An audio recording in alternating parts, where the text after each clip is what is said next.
Alhamdulillah. Alhamdulillahi rabbil alamin hamdan syakirin wal aqibatu lil muttaqin wala udwana illa 'alal zalimin. Ahmaduhu subhanahu wa ta'ala wa huwa rabbul karim wa asyhadu an la ilaha illallah wahdahu la syarika lah wa asyhadu anna Muhammadan 'abduhu wa rasuluh ba'athahu Allahu bin nahjil qawim. Allahumma fasalli wa sallim wa barik ala nabiyyina Muhammad wa ala alihi wa sahbihi wa man tabi'ahum bi ihsanin ila yaumiddin. Amma ba'd, faya ayyuhal muslimun ittaqullaha haqqa tuqatih wa la tamutunna illa wa antum muslimun. Qala Allah ta'ala fi kitabihil karim, a'udzu billahi minasy syaithanir rajim. Kullu nafsin za'iqatul maut thumma ilaina turja'un. Shadaqallahul azim. Wa qala alaihi salatu wassalam an Abi Hurairah radhiyallahu ta'ala anhu qala qala Rasulullah sallallahu alaihi wasallam idza mata ibnu adam inqata'a amaluhu illa min thalath sadaqatin jariyah aw ilmin yuntafa'u bih aw waladin salihin yad'u lahu. Sadaqa Rasulullah sallallahu alaihi wasallam. Alhamdulillah, syukur kita kepada Allah Subhanahu wa taala dengan rahmat dan nikmat dan limpah kurnianya kepada kita pada hari ini. Kita dapat bersama-sama mari di masjid Allah, mari di rumah Allah untuk kita tak ada lain dan tidak bukan demi untuk kita taqarrub dan kita mengabdikan diri kepada Allah Subhanahu wa taala dengan sama-sama kita beramal ibadat untuk keselesaan kita di dunia ini dan juga untuk menjadi bekalan habuan kita menuju di akhirat nanti. Kaum muslimin yang dirahmati Allah Subhanahu wa taala, patut kita bersyukur kepada Allah Subhanahu wa taala, sama ada kita bersyukur dengan lidah kita, seperti kita perbanyakkan ucap alhamdulillah, ucap tahmid dengan sebanyak-banyaknya, alhamdulillahirabbil alamin wassalatu wassalam ala rasulihil karim dan sebagainya. Kita membasahi mulut kita, lidah kita dengan tazkir, dengan ingat kepada Allah Subhanahu wa taala. Atau sama ada kita bertakbir, membesarkan Allah Subhanahu wa taala dengan kita kata Allahu akbar kabira walhamdulillahi katsira wa subhanallahi bukratan wa asila sebanyak-banyak mungkin. Atau kita menterjemahkan puji kita, syukur kita dengan amal ibadat kita. Tak payah seperti mana kita terjemahkan kesyukuran kita dan kepujian kita kepada Allah Subhanahu wa taala di atas nikmat yang Dia bagi kepada kita dengan perilaku kita. Seperti kita tolong orang yang berhajat kepada pertolongan, seperti orang tua nak litah jalan, maka kita dibimbing dia. Maka itu adalah satu amalan yang baik yang dianjurkan oleh Islam. Kaum muslimin yang dirahmati sekalian, amalan kita baik amalan hati, baik amalan qauli perkataan, dan juga baik amalan fa'li iaitu perbuatan, semuanya tak akan kekal lama. Dia akan habis apabila habisnya tempoh riwayat kita, habis tempoh yang Allah bekalkan kepada kita iaitu ajal kita. Tetapi di sana ada amalan-amalan yang dianjurkan oleh Rasulullah sallallahu alaihi wasallam. Katanya amalan itu tak akan putus-putus sampai kepada kita sekalipun kita sudah pun habis tempoh yang dibekalkan oleh Allah Subhanahu wa taala, sudah pun mati, sudah pun kita berada di alam barzakh untuk menuju di akhirat, untuk menuju di hari kiamat. Namun amalan kita tak putus-putus, seperti mana saya baca ayat atau hadis yang saya baca sebentar tadi. Kaum muslimin yang dirahmati sekalian, maka tajuk pembicaraan khutbah saya pada hari ini ialah hanya satu hadis ini saja. Hadis ini seperti mana kita tahu adalah tak panjang, hanya seketuk sahaja. Beberapa patah perkataan yang dikata, yang diucap, yang disabda oleh Rasulullah sallallahu alaihi wasallam. Seperti mana kita dengar tadi, tak berapa patah kali. Namun ia mempunyai pengertian, mempunyai makna yang sangat dalam. Kalau kita kaji dan buat bahasa dan juga buat ulas, atau kita buat huraian, tak cukup untuk kita nak hurai atau kena buat ulas di masa hanya beri sekadar tak berapa minit melalui khutbah ini. Pun begitu, insya-Allah saya akan memperkatakan sedikit sebanyak cukup untuk qadar yang dihadkan dalam khutbah Jumaat ini, sekadar yang mampu, insya-Allah. Dan selebihnya jika diberi peluang oleh Allah Subhanahu wa taala dengan izinnya, saya akan sambung jika sekiranya ada terbaki lagi, insya-Allah. Kaum muslimin yang dirahmati sekalian, tadi saya ada baca ayat Al-Quran, kullu nafsin za'iqatul maut thumma ilaina turja'un. Ya, artinya tiap-tiap yang bernyawa itu akan merasai mati, kemudian hanyalah kepada kamilah kamu akan dikembalikan. Ini satu ayat yang Allah Subhanahu wa taala memberi janji kepada setiap yang lahir ke dunia ini, iaitu kita manusia dan semua makhluk yang bernyawa, ada tempoh yang dibagi oleh Allah Subhanahu wa taala. Siapa maksa dia akan tinggal pergi. Maka begitu jugalah kita, kaum muslimin. Maka tempoh yang dibahagikan kita ini, maka hendaklah kita memenuhi secukup-cukupnya dengan amal ibadat kepadanya, karena tak ada tujuan lain yang Allah Subhanahu wa taala hantar kita manusia dan nak hantar ke alam dunia ini berupa jin, ialah tidak kerana lain illa liya'budun, wa ma khalaqtul jinna wal ins illa liya'budun. Tidaklah kami hantarkan jin dan juga manusia ke alam dunia ini melainkan liya'budun, ialah untuk beramal ibadat kepada kita. Maka apa yang saya kata tadi, amal ibadat kita, pahala-pahala yang akan dibagi kepada kita, sama ada pahala hak yang baik, hak kita buat baik, ataupun balasan-balasan yang akan dibalas dengan balasan yang tak kita mahu, iaitu dengan dosa dan balasan azab, kerana kita buat hak benda-benda tak diingini oleh Allah Subhanahu wa taala, akan putus apabila putusnya ajal kita. Pun begitu seperti yang saya kata tadi, ialah tak akan putus 3 perkara sahaja seperti mana tersebut dalam ayat atau hadis Rasulullah sallallahu alaihi wasallam tadi. An Abi Hurairah radhiyallahu taala anhu qala Rasulullah sallallahu alaihi wasallam, idza mata ibnu adam inqata'a amaluhu illa min 3, sadaqatun jariyah aw ilmin yuntafa'u bih aw waladin salih yad'u lah. Rawahu Bukhari. Kaum muslimin yang dihormati sekalian, hadis ini pandok.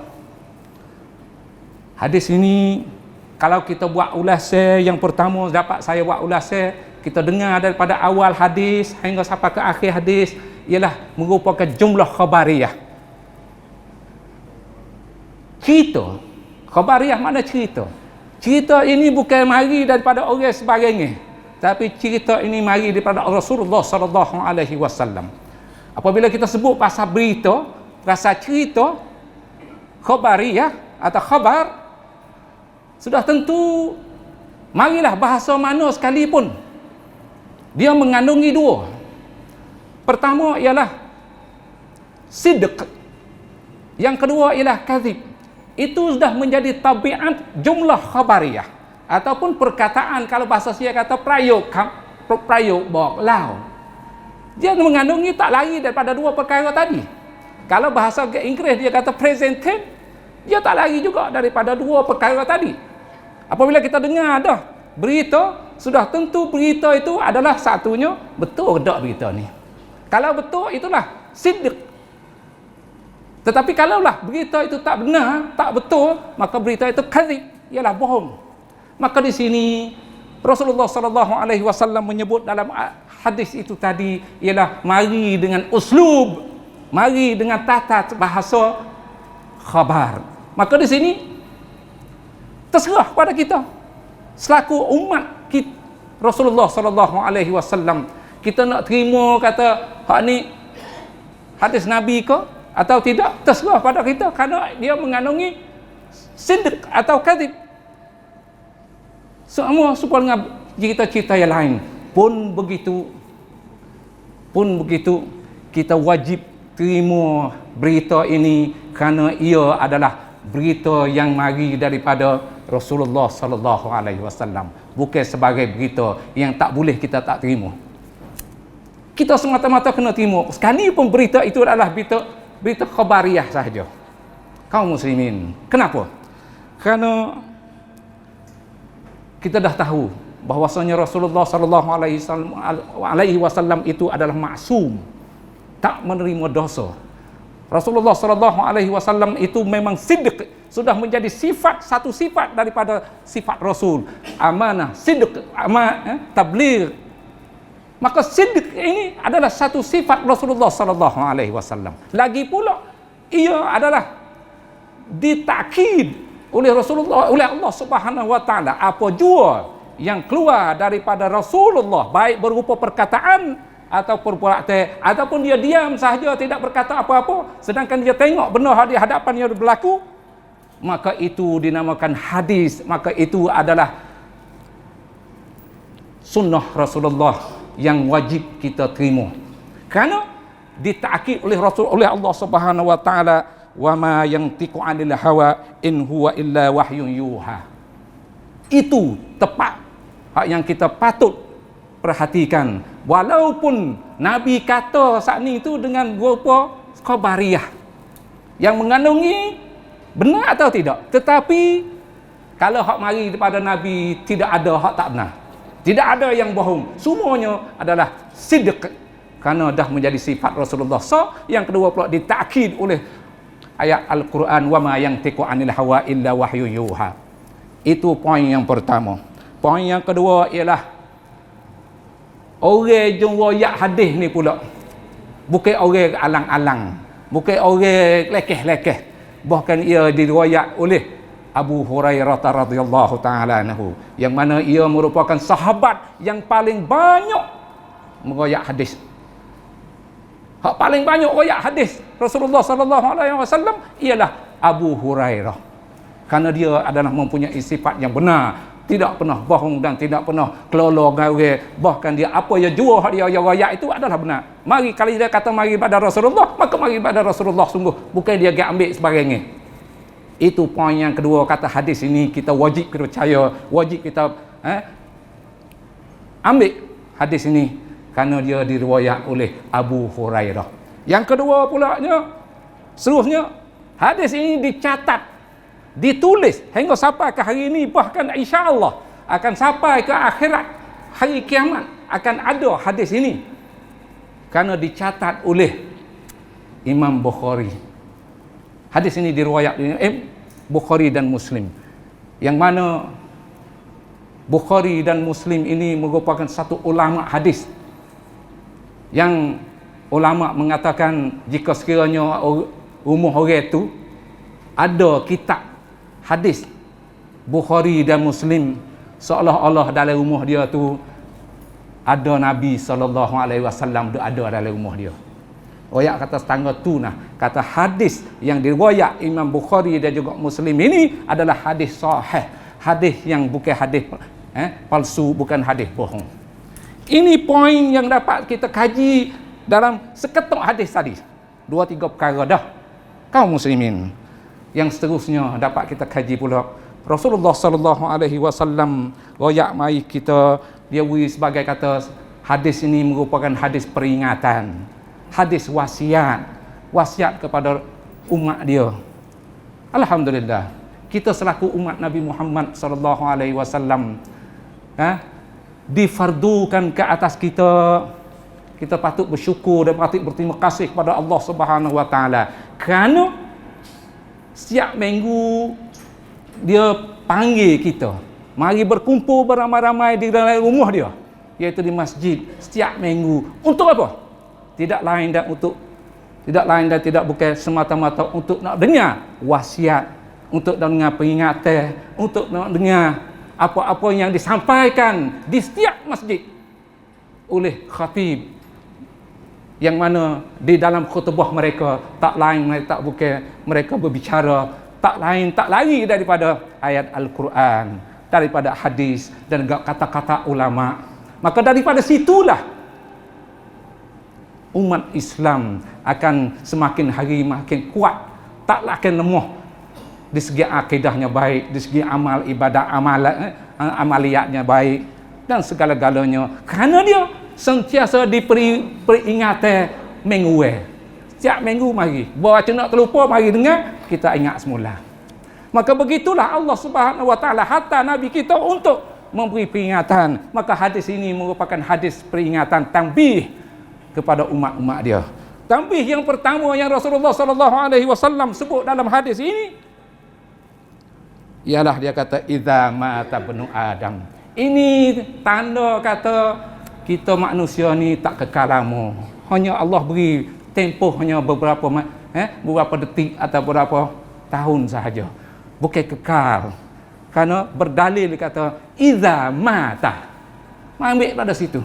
Maka kita dah tahu kata khabar ni yang Rasulullah sallallahu alaihi wasallam beritahu kepada kita, puakmu, mu tak usah duduk haneleh lah, duduk di atas muka bumi ni, lambat banget kamu akan pergi. Idza mata.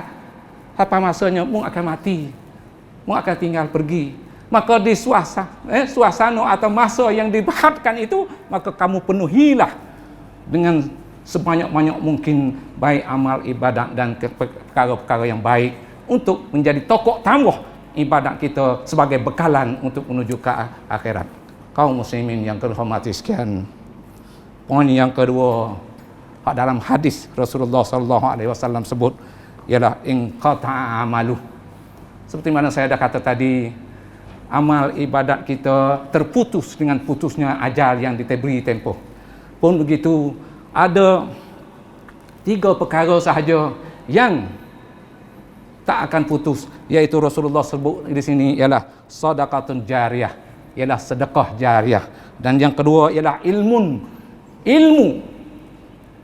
yang menjadi manfaat untuk orang, ataupun ilmu yang dapat diambil manfaat daripadanya ataupun dengan ilmu itu.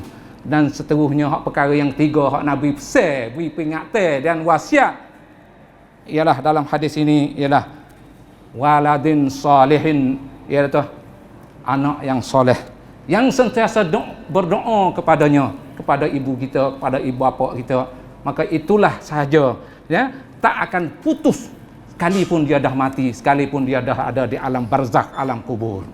Kaum muslimin, ketiga-tiga apa yang Rasulullah sebut ini saya tak akan bicara panjang, bahkan saya akan sebut lagi pula analisa ataupun bahasa ataupun kupas yang dapat saya ambil lagi seterusnya ialah hadis ini. Rasulullah sallallahu alaihi wasallam dihantarkan oleh Allah Subhanahu wa taala ke alam dunia ini semata-mata supaya untuk kita selaku umatnya ingat kepada Allah Subhanahu wa taala, sentiasa mentaati dan menjunjung titah perintahnya dengan ayat yang saya baca sebentar tadi, wa ma khalaqtul jinna wal ins illa liya'budun. Dan seterusnya ialah Allah Subhanahu wa taala dia hatta sahaja kita ini ke dunia bukan alang-alang dan bukan tak ada dengan lain. Kita buat hak baik, dia akan balas baik. Kita buat benda perkara yang tak baik, dia akan balas seksa. Karena itu adalah mengupah janjinya, innallaha la yukhliful mi'ad. Allah sekali-kali tak akan menyalahi janjinya. Kaum muslimin yang dirahmati sekalian, amalan kita nanti semua akan terputus apabila kita mati manakala dan meninggal dunia, kecuali hanya perkara yang telah disebut tadi. Kaum muslimin yang hormati sekian, maka kita hisaplah diri kita untuk kita perbekalkan amal ibadat kita hak tak putus-putus ni. Kalau kita pergi di kedai cari barang, kita nak hak benda satunya benda hak murah, Yang kedua, benda tu benda hak molek, original, benda hak tetapi benda-benda hak untuk kita nak bawa pergi ke akhirat, marilah orang dak royak sekali mana, banyak mana sekalipun kadang-kadang kita hanya dengar sekambil lewa. Kita tak peduli, tetapi apabila kita dengar perkara-perkara hak dunia, kalau kita dengar saja kusna mana-mana benda hak dipamerkan di kedai-kedai, kata lot keranam, maka kita sinar mata untuk nak pergi cari bergebuk-gebuk. Tetapi apabila diisytihar untuk kita nak dapatkan pahala yang banyak dan pula berkekalan, tak akan putus pula, kita tak dengar, tak sambil lewa. Ini dah menjadi tabiat kita manusia kerana ia diisi dengan perkara yang kedua, iaitu selain daripada roh dan diisi pula dengan nafsu. Maka kita terpesong kepada nafsu. Bahkan lagi pula jika sekiranya diusik, dibisik oleh syaitan derjana, maka kita pun akan terikut benda-benda tu. Tak kira apa yang baik, tak kira sekalipun benda itu adalah diroyak oleh Rasulullah sallallahu alaihi wasallam, sekalipun kata itu adalah sidq, kita buat tak kira. Kaum muslimin yang dirahmati sekalian, itulah syahadah. Insya-Allah jika ada diberi peluang, diizin oleh Allah Subhanahu wa taala, apa dia sedekah jariah dan apa dia ilmu yang tanfa'u bih, dan bagaimana kita nak mendidik anak kita sebagai anak yang soleh, yang sentiasa berdoa kepada kita nanti untuk menjadi bekalan yang tak putus-putus pahalanya. Insya-Allah kita akan buat kupas di lain kali. Barakallahu li wa lakum fil Qur'anil azim wa nafa'ani wa iyyakum bima fihi minal ayati wadh-dhikril hakim wa taqabbala minni wa minkum tilawatah innahu huwas samiul alim. Aqulu qawli hadza astaghfirullahal azim li wa lakum wa lisairil muslimina wal muslimat fastaghfiruh innahu huwal ghafurur rahim.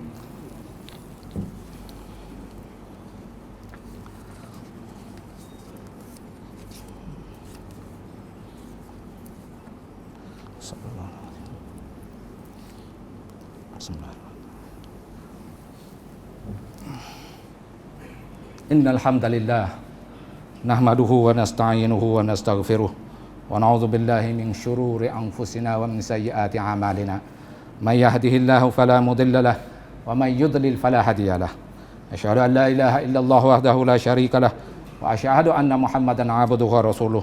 Allahumma shalli wa sallim wa barik ala nabiyyina Muhammad wa ala alihi wa sahbihi ajma'in. Amma ba'du fa ya ibadallah, usikum wa iyaya bitaqwallah. Faqad qala Allah Ta'ala fi kitabihil karim, a'udzu billahi minasy syaithanir rajim, ya ayyuhalladzina amanu taqullaha wa qulu qawlan sadida yuslih lakum a'malakum wa yaghfir lakum dhunubakum wa may yuti'illaha wa rasulahu faqad faza fawzan 'azima. Wa qala Allah Ta'ala fi kitabihil karim, innallaha wa malaikatahu yusalluna 'alan nabiy ya ayyuhalladzina amanu sallu 'alaihi wa sallimu taslima. Allahumma salli wa sallim ala sayyidina Muhammad kama sallaita ala Ibrahim wa ala ali Ibrahim wa barik ala nabiyyina Muhammad kama barakta ala Ibrahim wa ala ali Ibrahim fil alamin innaka Hamidum Majid. Allahumma ighfir lil muslimina wal muslimat wal mu'minina wal mu'minat al ahya'i minhum wal amwat. Allahumma inna nas'aluka minal khairi kullih ma 'alimnahu minhu wa ma lam na'lam. Allahumma aslih ahwalal muslimin. Allahumma a'izzal Islam wal muslimin wa adhillal syirka wal musyrikin wa dammir a'da'aka a'da'ad-din waj'al hadzal balada aminan mutma'innan wa sairil biladil muslimin birahmatika ya arhamar rahimin. Allahumma aslih lana dinana alladhi huwa ismatu amrina waslih lana dunyana allati fiha ma'ashuna waslih lana akhiratana allati fiha ma'aduna waj'alil hayata ziyadatan lana min kulli khair waj'alil mauta rahatan lana min kulli syarr. Rabbana la tuzigh qulubana ba'da idh hadaitana wa hab lana min ladunka rahmah innaka antal wahhab. Rabbana hab lana min azwajina wa dhurriyyatina qurrata a'yun waj'alna lil muttaqina imama. Rabbana zalamna anfusana wa illam taghfir lana wa tarhamna lanakunanna minal khasirin. Rabbana atina fid dunya hasanah wa fil akhirati hasanah wa qina adzabannar. Ibadallah, innallaha ya'murukum bil 'adli wal ihsan wa ita'i dzil qurba wa yanha 'anil fahsya'i wal munkari wal baghi ya'izukum la'allakum tadhakkarun washkuruhu 'ala ni'amihi yazidkum was'aluhu min fadli yu'tikum wa la dzikrullahi akbar wallahu ya'lamu ma tasna'un aqimis salah.